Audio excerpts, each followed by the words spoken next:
Amen. All right. I want to talk to you. I'm going to give you a little sermonette here. It's not going to be real long, I hope. But a little sermonette about casting an informed vote. You do realize that Tuesday is the midterm elections for 2018 here in the U.S. and very critical time in our nation.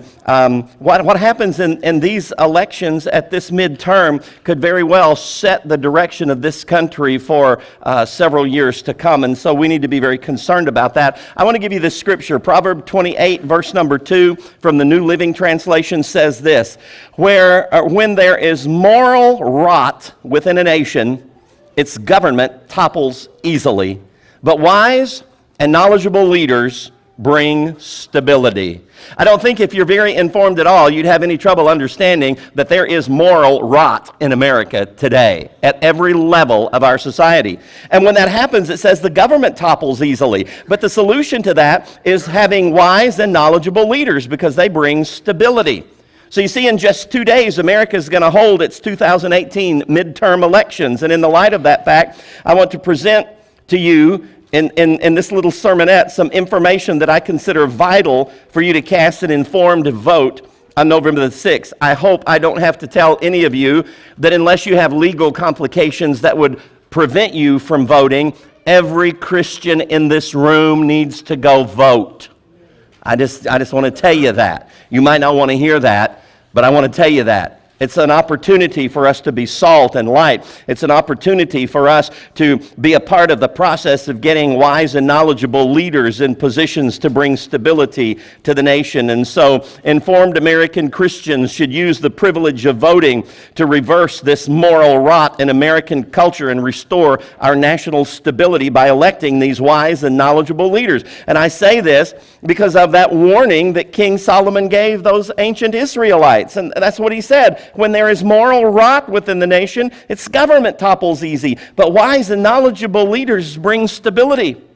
Now, in order to ensure that your vote contributes to electing candidates who are most likely to be wise and knowledgeable leaders for America, I want to offer you a brief comparison of the political platforms of the two major political parties in America, the Democratic Party and the Republican Party. And I don't really care if you're a Democrat or a Republican. I really want you to be a Christian, but I don't care if you're a Democrat or a Republican. But I do think you need to know what each platform of each party stands for. And I'm going to do this because the candidates for the Democratic Party have endorsed their party's platform. So when they govern, they're going to govern according to what their party says it believes. And the Republican candidates have endorsed their party's platform. And that means if elected, when they govern, they're going to govern according to what their party believes. And the implication is that if they are elected, that's what they're going to do. And so, by the way, I don't want you to take anything in this little sermonette to be considered an endorsement of any political candidate. It is not. I'm not going to mention any candidates. I'm going to tell you what each party platform says so you can make an informed vote. So let's look at this. Here's a comparison of the two platforms of each of the parties. And first of all, regarding marriage. Democrats in their platform favor pro-same-gender marriage. It's in the platform. They do that. They support the Supreme Court's ruling in a case called Obergefell versus Hodges, which legalized same-gender marriage in America. And they do that by stating this. This is a quote from their platform. LGBT, lesbian, gay, bisexual, transgender people have the right to marry the person they love regardless of the gender of either person. So what is that? That's an endorsement of same-gender marriage. The Republicans condemn the Supreme Court's ruling in that case and urge its reversal, whether through judicial reconsideration or a constitutional amendment. And so by that, I can tell you emphatically, the Democratic platform favors, it's pro-same-gender marriage. The Republican platform is pro-traditional marriage. Now, regarding the family, is the family important?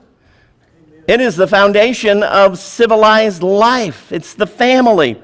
Democrats state that they are committed to creating a society where children can thrive physically, emotionally, educationally, and spiritually. And we could say amen to that, couldn't we? Sure, that's the kind of society we want. But then look, how they want to accomplish this? Through civil structures. You know what that means? Government agencies that are essential to creating this for every child. Did you get that? Civil structures, not families, are responsible for creating a society where children can thrive. I guess children didn't thrive for the first so many centuries of the world because government didn't get involved in the family until lately in the U.S. government. And then we've exported that to most of the world. But anyway, so you've got them, you got the Democrats, they're pro-government intervention in your family. Republicans affirm that the American family is the foundation of civil society and that strong families, depending upon God and one another, advance the cause of liberty by lessening the need for government in their daily lives. So the Republicans are pro-family. The Democratic platform is pro-government intervention into your family. Let's talk about abortion. Regarding abortion, the Democrats are pro-abortion. The Republicans are pro-life. And you say, well, you shouldn't be saying stuff like that. I'm just telling you what the facts are.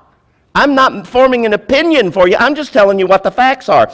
Democrats say this in their platform. We believe unequivocally that every woman should have access to quality reproductive health care services, including abortion. Now, I'm going to give you comment on this. This is not in the platform. Abortion is the murder of a preborn baby. And then back to the platform. Regardless of where she lives, how much money she makes, or how she is insured. You get that? That is pro-abortion in their platform. Republicans say, we are proud to be the party that protects human life and offers real solutions for women. We strongly oppose infanticide. You know what that word means? The murder of babies. And support a human life amendment to the Constitution. So you got the Democrats pro-choice or pro-abortion, and you've got the Republicans pro-life. And now one more regarding immigration. Immigration's a hot topic now, isn't it? Right before this election. Do you think it's any accident that somehow mysteriously this caravan of Central and South Americans are marching toward the U.S. and will be close to the border right before the election? Do you think that's an accident? No, I don't think so either. But I want to give you this. I want to give you this now. What does the Democratic platform say about immigration?